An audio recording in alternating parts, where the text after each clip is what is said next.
प्रसाद न गति कुतोऽपि धैर्यं स्तुवं सरसोजवसुश्री सन्दा वन्दे गुरुश्री चरणारविन्दम् आजानुलम्बित भुजौ कनकावदातौ संकीर्तन कपितरु कमलाताक्षौ विश्वम्भर द्विजवर जुगधर्म पालौ वंदे जगत प्रिय करु करुणा अवतारो वंदे श्रीकृष्ण चैतन्य नित्यानंद सहोदितो गौरदय पुष्पवंतो नित्य शुद्ध तमानुदौ पंच तत्त्वात्मकं कृष्ण भक्त रूप स्वरूपकं भक्त अवतार भक्ताख्यं नमामि भक्त शक्तिकं वंदेऽहं श्री गुरु श्रीयुत पद कमलं श्री गुरु वैष्णवांश्च श्रीरूपं साग्रौ जातं सहगण रघुनाथान्वितं तं सजीवं साद्वैतं सवदूतं परिजन सहितं कृष्ण चैतन्य देवं श्री राधा कृष्ण पादान सहगण ललिता श्री विशाखान्वितांश्च हे कृष्ण करुणा सिंधु दीनबंधु जगतपते गोपेश गोपिका कांत राधा कांत नमोस्तुते कृष्णाय वासुदेवाय हरये परमात्मने प्रणत कृष्णाशाय गोविंदाय नमो नमः श्री गोविंद घन श्यामं पीताम्बरधरं परं श्री नंदन नंदन नमि गोपीजन वल्लभं वराभिराभिरामं मृगमदतिलकं कुंडलाकांत गंडं कंजाकं कम्बुकांतं स्मित शुभं साधारण नास्तं वेणुं श्यामं शान्तं त्रिभंगं रविकरं भूषितं वैजयन्ता वन्दे वृन्दावनस्थं युवती शतवृन्द ब्रह्म गोपालकृष्णं तो कांचन गौरांगी राधे वृंदावनेश्वरी शोभानुसुतां देवी प्रणमामि श्रीहरिप्रिये मोकं करोति वाचालं पंगुं लंघयते गिरिं यत्कृपातमहं वन्दे परमानंद माधवं तुलसी काननं यत्र यत्र पद्मवनानि च पुराणं पठनं यत्र तत्र सन्निहितो हरि गुरवे गौरचन्द्राय राधिकाय तदालये कृष्णाय कृष्ण भक्ताय तद्भक्ताय नमो नमः वाञ्छा कल्पतरुभ्यश्च कृपा सिन्धुभ्यैव च पतितानां पावनेभ्यो सर्व वैष्णवेभ्यो नमो नमः ब्राह्मणेभ्यो नमो नमः जय रूप सनातन भट्ट रघुनाथ श्रीजीव गोपाल भट्ट दास रघुनाथ এই ছয় গোসাইয়ের করে চরণ বন্দন যা হইতে বিঘ্ন নাশ হয় অভীষ্ট পূরণ এই ছয় গোসাই যার মই তার দাস তাসো 12 পদরে মোর পঞ্চগ্রাস তাদের চরণে সেবী ভক্ত সনেবাস জনমে জনমে আমার এই অভিলাষ আনন্দ লীলাময় বিগ্রহায় হেমাবতী বচ্ছবে সুন্দরায় তস্মৈ মহাপ্রেম রস প্রদায় চৈতন্য চন্দ্রায় নমো নমস্তে নমো ত্রিকাল সত্যায় জগন্নাথ সুতায় চ সভৃত্যায় সপুত্রায় সকল প্রায়তে নমঃ মধুর মধুর মেথ মঙ্গল মঙ্গলানাং সকল নিগমবল্লী সৎফলং চিৎস্বরূপং সকৃত অভি পরিগীতং হেলয়ে শ্রদ্ধায় বা ভৃগবরং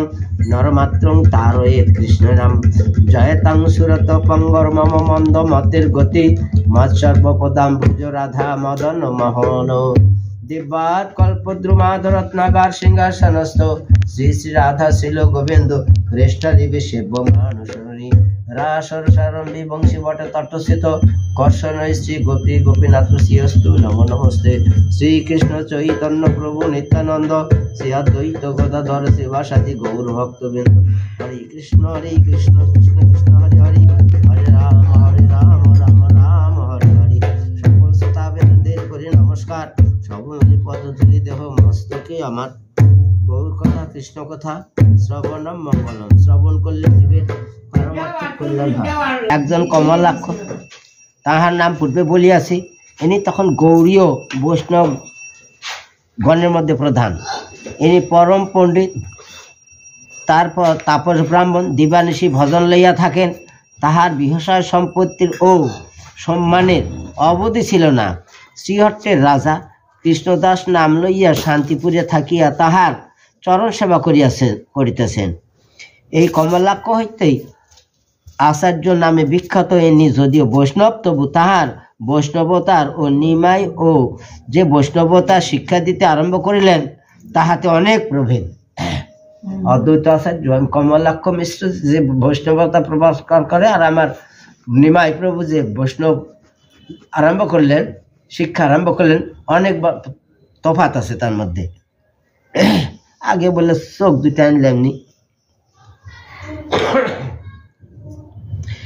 বলেতে কি তাহার বৈষ্ণবতার সহিত অন্যান্য শ্রেণীর হিন্দু ধর্ম অবলম্বনের মতের বড় একটা বিভিন্ন মত ছিল না। তবে তাহাদের ঠাকুর শিব, দুর্গা কি কালী, আর তাহার ঠাকুর বিষ্ণু অর্থাৎ গদাপদধারী, চারি হাতের নারায়ণ। অদ্বৈতারা যে সমস্ত বৈষ্ণবতা প্রচার করিতেন, শিব, দুর্গা, কালী, শনি সবই আছে।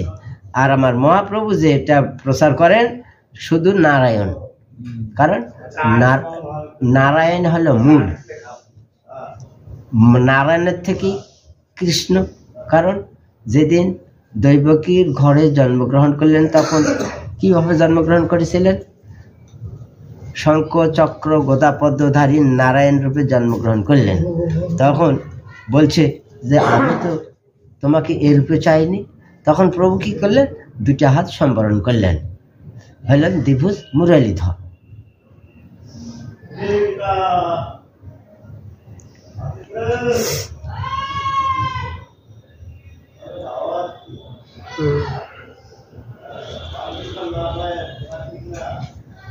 তিনি নিমাইয়ের ভজনীয় দ্বিভুজ মুরলীধর। নিমাই নবদ্বীপে এক প্রকাণ্ড বৈষ্ণব দল সৃষ্টি করিলেন। তাহারা ও অদ্বৈত আচার্যের দলস্থ সকলে অদ্বৈতের শীর্ষস্থানীয় পদে নিমাইকে বসাইলেন। ক্রমে তাহারা নিমাইকে স্বয়ং ভগবান বলিয়া পূজা করিতে লাগিলেন। অদ্বৈতের এসব ভালো লাগে না।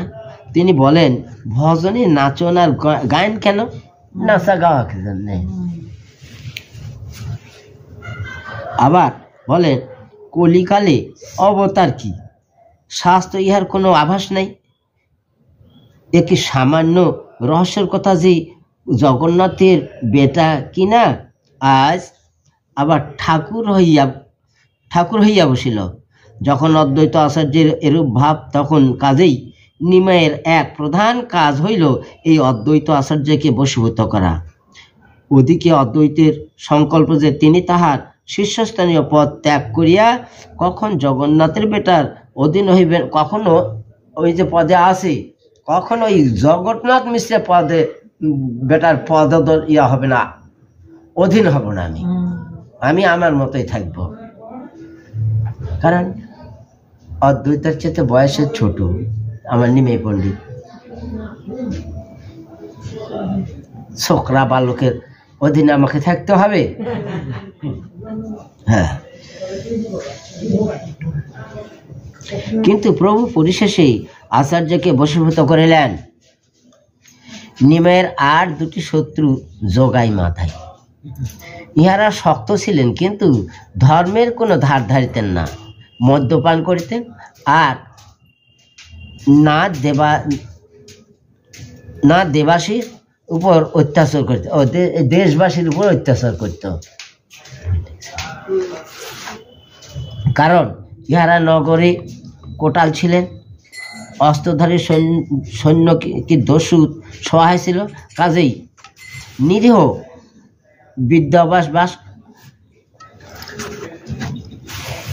বিদ্যা ব্যবসায়ী নগরবাসী তাহাদের নামে কাঁপিয়া উঠিতেন। যারা ধর্ম প্রচার করত তারা এই যোগাই মাদাইকে খুব ভয় করত। সে দুজনের কথা এরূপে লেখা আছে, হরিনাম দুই ভাই সহিতে না পারে। প্রভুর আজ্ঞাক্রমে নিতাই ও হরিদাস নগরে ভক্তি ধর্ম প্রচার করিতেছিলেন।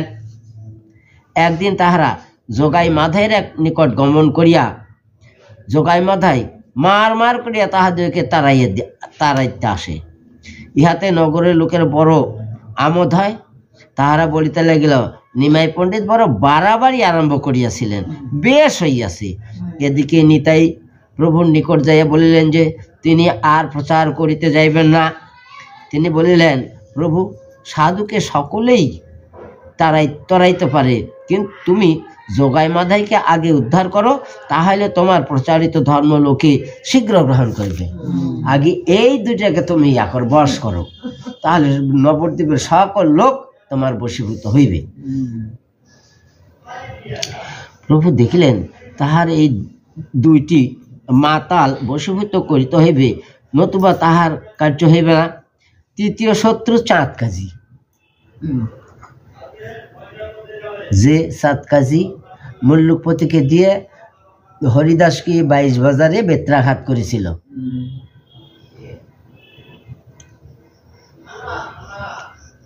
চাঁদ কাজী গৌড়ের ও নদের অধিকারী অর্থাৎ রাজার প্রতিনিধি রাজা হোসেন শাহার দৌহিত্র মানে ভাইস্তিয়া, নাতি দৌহিত্র মানে নাতি। কিন্তু বলিতে ঘৃণা হয়, নিমাইয়ের বিপক্ষগণ হিন্দু হইয়া এই মুসলমান কাজীর নিকট নিমাই ও তাহার দলস্থগণের নামে নালিশ করিল। হিন্দুরাই তাহলে কুড়ালে কি বাঁশ কাটে? আর যাতে ভাই যদি কুড়ালের মেতে না থাকে, লেজ না থাকে, ওই ডানটি না থাকে, তাহলে কি বাঁশ কাটা যাবে? তো হিন্দুরাই যে নিমাইয়ের বিরুদ্ধাচরণ করছে, কাজীর কাছে নালিশ দিচ্ছে।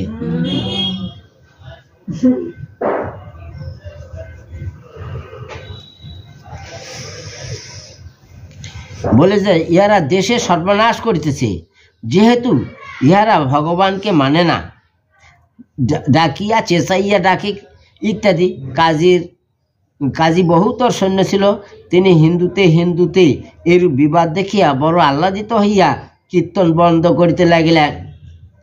যেখানে কীর্তন হয় তিনি সেখানেই যাইয়া তাহাদেরকে প্রহার করিতে ও ভয় দেখাইতে লাগিলেন। কিন্তু খোল ভাঙিলেন, বিস্তর খোল ভাঙিলেন, কাহারও ঘর ভাঙিলেন, কাজেই কীর্তন একেবারে বন্ধ হইয়া গেল। তখন এরূপ হইল যে কাজীকে রোধ না করিতে পারিলে আর নিমাইয়ের ধর্ম প্রচার হয় না। সুতরাং নিমাইয়ের এই জন্যে বলবান কাজীকে দমন করিতে হইয়াছিল। কিরূপে ইহা করিবেন তা পূর্বে বলিয়াছি। প্রভু অসংখ্য লোক লইয়া তাহার বাড়িতে উপস্থিত হইলেন। প্রভু প্রথমে গোপনে শ্রীবাসের প্রাচীর বেষ্টিত মন্দিরে কীর্তন করিতেন। জগাই মাধাইকে উদ্ধার করিতে প্রথমে বাহিরে প্রকাশ হইলেন। জগাই মাধাই এক প্রকার নদিয়ার রাজা, অথচ যে অত্যাচারী, তাহাদিগকে চরণ তলে আনয়ন করায় প্রভুর নিজ আধিপত্য সম্পূর্ণরূপে স্থাপিত হইল। ওই দুইজনকে বশীভূত করলেন।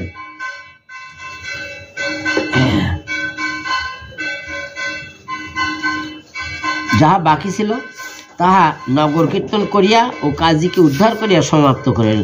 এইরূপে নদিয়ার লীলা সাঙ্গ হইলে প্রভু নদিয়ার বাহিরে দৃষ্টি পড়িল, আর তাই সন্ন্যাস করিলেন।